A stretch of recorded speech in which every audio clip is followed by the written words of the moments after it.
This is Creating Your Encore Career and Becoming a Silver Entrepreneur with your host, Lynn Freest. Lynn will share ideas and expert advice from people that are walking in your shoes and living their encore careers, where they want and at the pace they want. You'll start a company of one with confidence and knowledge to live a fulfilled life of freedom and ease. Lynn is a coach and leadership consultant whose mission is to show senior leaders and experts how to start something refreshing and new after a full career in the corporate environment. Hello, and welcome to this episode of Creating Your Encore Life. This is where you can learn to work when you want, where you want, and do the work you love. You can be creating value in the world beyond just winning that next pickleball game or binge watching more Netflix shows. Instead, you can live the dream like I am. If you're ready to get started today, please contact me at lynn@lynnfreest.com. As always, many thanks for listening. So this is episode 211, and it's titled Unleashing Your Potential, Developing a Growth Mindset for Midlife Career Success, or Life Success maybe. So I have used AI to help do some research and do some ideas for this, but the rest of it is all my content. Embracing a growth mindset is key to unlocking your full potential. And you want to join us here as we're going to discuss the importance of continuous learning, of having self-belief, and being adaptable. And also, we're going to share you some practical strategies to help you develop that growth mindset. The importance here is that it comes from the book by Carol Dweck called Mindset, but the whole idea is there's an idea of a fixed mindset or a growth mindset. I think too often if we've spent a lot of time in the corporate world, our mindset tends to be fixed. We're within the boundaries. We've worked a long time within a set of boundaries and procedures and processes and even people. So we're thinking that you might make things a little bit better, but they're fixed. And here you're about to launch into a new transition. And again, as I've said in earlier shows, it may be voluntary, it may be involuntary. It may just be that this is the next thing for you. But you have to think about, I'm going to need a growth mindset to do this because I'm going to have to give up some stuff. I'm going to have to learn things. You think about it, if you've had a long career in the corporate world, you're probably really good at some stuff. The only thing is that maybe that's not the same stuff you need for going forward, or maybe you need to have new skills, knowledge, and experiences going forward. Again, you don't want to be trapped by what you're already good at. The idea behind a growth mindset is really embracing your opportunities for learning and growth. A key thing that they talk about there is when you're exhibiting a growth mindset, it's not, I can't do this. It's, I don't know how to do this yet. So it's one of those things that you need to do that. Another piece of this is positive thinking. And I don't think it's not, in a sense, I've heard people, they say positive thinking, but really what they're talking about is magical thinking.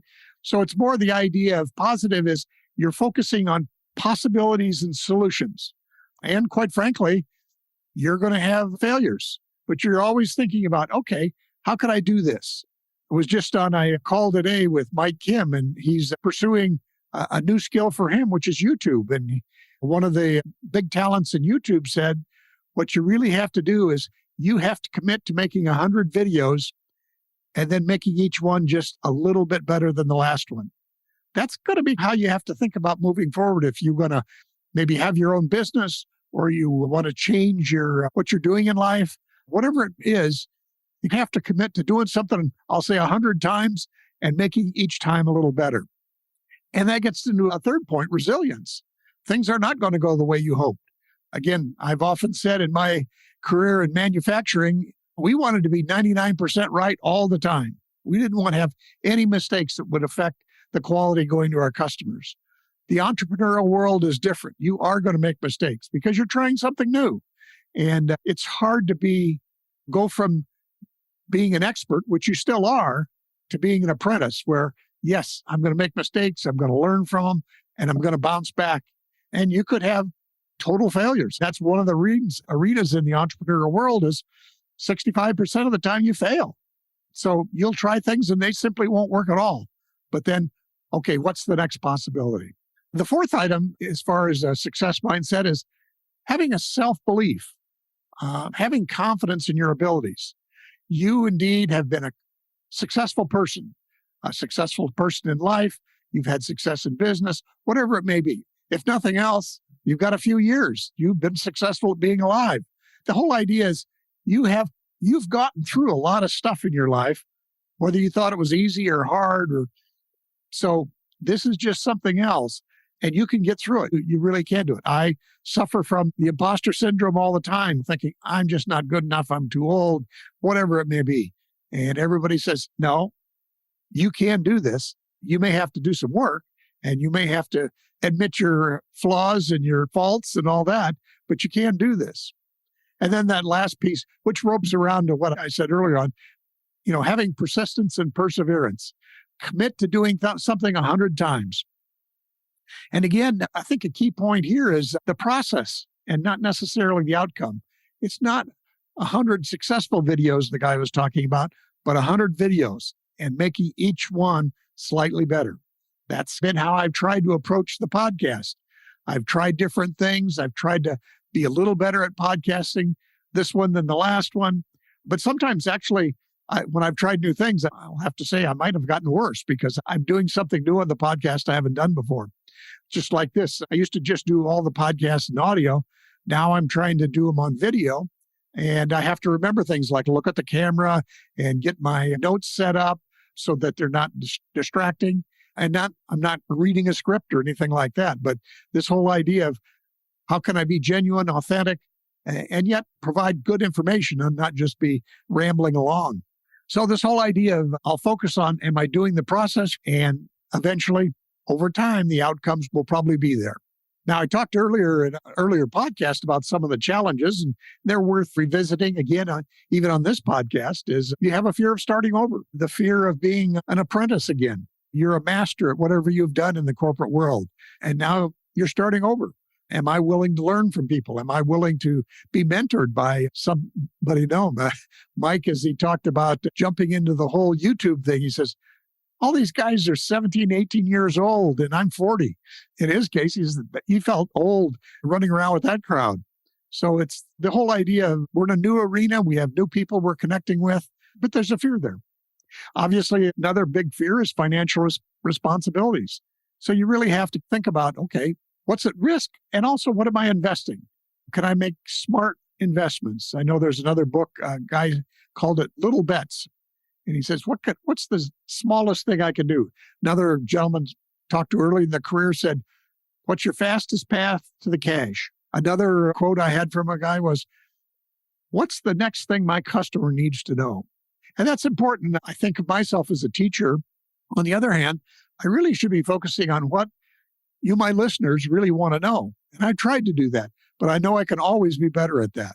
Another piece is you want to be able to put some boundaries and limit your time and energy. You don't, if you're leaving a 50 plus hour a week corporate career, you don't want to just go to 60 hours as an entrepreneur. You're trying to be at a spot where it's not just adding more time or more money or more whatever. You're going to try to say, okay, I'm going to do this, but I'm going to have at least a few limits around it, a few boundaries, because as I say in my tagline, you want to work when you want, where you want, and you want to do the work you love. So quite frankly, that requires you to think about some boundaries. The final challenge that we come up with, and it can be called the imposter syndrome, but it's a self-doubt and lack of confidence. And quite frankly, we may have been used to in the corporate world having whoever was around us give us affirmation that, yeah, we're doing it right, whether it be performance reviews or just the people around us say, yep, this worked. It's going to be different now. And some of the people you may have looked to for affirmation in the past, they won't understand what you're doing. They may still give you affirmation in general, but you may have to look to some new people. And again, this is something we've talked about in the past of the podcast, but it's still worthy to bring up again. So find people that are sharing a journey. They're not on the same journey you are, but you can find people that say, yeah, you made a mistake, but you're on the right path. So look for people who can affirm you as you grow and learn. Now, thinking about some specific strategies for developing a success mindset, I'll hit these. There's 7 of them here. And then I'll talk a little bit about some shared stories of people that I know that have made these transitions. And then finally, I'll go over several books that are I have a wealth of information. They've informed me, and I think they'll really build on if you want to learn more about these things. So the first thing is to identify your strengths and values. Those are actually two separate things, but you have to think about what are the things you're strong at. And I know Mike or somebody went through and said, write down the things you used to do. And he said things like, I taught this, I did this, I helped people learn this. And he went through all the things, and then he struck out the words that meant about the actual thing he did. And he found out that he was teaching and helping and coaching and all those things, maybe in a different context. But again, the skills you had for your corporate work can be translated into something else. The second thing they suggest, or I will suggest, is set some clear goals and create a plan. Again, I go back to a quote I heard once that we often overestimate what we can do in 1 year, but we underestimate what we can do in 5 years. And this whole idea of doing it 100 times. So set some clear goals. And a lot of these goals initially are not going to be about outcomes. They're going to be about processes. I am going to set up a process on how I'll create an outline for my podcast. I'm going to set up a process for how my podcast gets published. Other things like that. I'm going to set up a process for how I use ChatGPT to do my research. Whatever it may be, these are things where your first step is probably always going to be to have a plan for your processes even before you start thinking about what the outcomes are going to be. Item 3 is reinforce your growth mindset through continuous learning. So look at, okay, I want to do this, and maybe it's about this new process. What do I have to learn to make that happen? Or is it just a matter of executing what I already know? Really, to have a growth mindset, hopefully you're somehow stretching beyond what you already know, so that not only are you trying to do something, but you're trying to learn something at the same time. Item 4 is surround yourself with a supportive network. And as I mentioned earlier, this is possibly a different group of people than you may have had as a support network in your family or in your corporate life. You may need to look for some new people. Now, it may take a while to figure them out, or often you want to look not just for the superstars, but you want to look for people that maybe a few steps or a couple of steps ahead of you so that you can learn from them. And some of these will be entrepreneurial groups. You could even go to SCORE, the Service Corps for Retired Executives. There are a lot of resources where you can start finding people that are on a similar journey. Then you have to, number 5 is practice self-care. That's always part of this because it's easy to burn yourself out. You may have already learned this while you're getting away from the corporate life is because of the ideas around burnout. So you really have to think about, what do I do that drains me? How do I build resilience so that I don't get down? Because the life, as you make a transition in life, there are ups and downs. And this applies to every transition, whether it's career related, whether it's life changes of one kind or another that you may be forced on you. But there's always going to be ups and downs. Some days you're going to feel powerful or empowered, and some days you're going to really be down. So you just want to try to figure out ways to, in many cases, it goes with number 6 is how do you reframe things? So it's the idea of what did I learn from this? What does this make possible? Not as opposed to, oh, this failed and that failed and I'm just no good at these things. But what's the next move? What's the next thing I can do? Or what's the next thing I need to learn? And then item number 7 is try to celebrate small wins and milestones along the way. Maybe your goal is to form a 6 or a 12-person mastermind group. That doesn't happen right away, but you could say, I'm going to start creating 5 blog posts or 1 blog post a week and maybe 5 posts on LinkedIn every week. Those are the things. Start small and all of a sudden mark them down. When you get it done, it's great. Hey, for 3 weeks now, I've done 5 posts on LinkedIn every day. Celebrate that when you do those things. 1, you're starting the process, and 2, it's also an outcome. Now, I wanted to share just a couple of things that people, 1, Mike Kim, the guy who I've worked with over the years, he's been on the journey a little longer than I have, but he started out as a chief marketing officer. And then he said this wasn't really fulfilling to him. So he started dabbling with blogging, and he started dabbling later on with podcasting. And he finally said, I can't really step away from my current job, but once I can make 3 consistent months of income that would at least allow me to move on, then I'm probably good enough to go ahead and lead the job. And now he's gone on to write books. He runs many successful masterminds. He has an agency for marketing. So he's done a lot of stuff, but it all started with, how do I make those first few steps? Then another guy I know, he's a teacher and been a teacher for many years. And he started by saying, okay, I want to get more into the technology side of things. So that's how he put himself in the different part of the teaching business. And he finally got into the parts of the library, more in the media. But then again, there were circumstances that came into his life where that wasn't really tenable anymore. So then he's moved on to becoming a technical writer for a company. And you think, well, but he's a teacher, he's a writer, he's done all this stuff. So now he's a technical writer. And at the same time, he's still moving on with his dream work, which is he wants to be both a book coach and he also does ghostwriting. So those are the kinds of things that he's working on the side, hasn't jumped into them full time yet, but he's building skills as he goes along. And he's made that interim step into this whole arena of being a technical writer. So those are just a couple of quick examples of friends of mine that have made those steps. And you've heard me tell about my stories, and it, as always, is an ongoing process. And I've had ups and downs in my 8-year career here. So it's one of those things, what can I do next? Okay. So some of the things we talked about here today were the key characteristics of a success mindset, review of what some of those challenges are that you face as you jump into these new transitions, and then some specific strategies. Now, finally, what I'd like to share with you is, I won't go into these in depth, but just a list of several books that you could really take this much farther if you're interested in that, or if you want to work with me, I can help you work on these items. But the first book I mentioned earlier was Mindset, The New Psychology of Success by Carol Dweck. A great book. It really dives into this whole idea of having a growth or success mindset. The next book is called Grit, The Power of Passion and Perseverance by Angela Duckworth.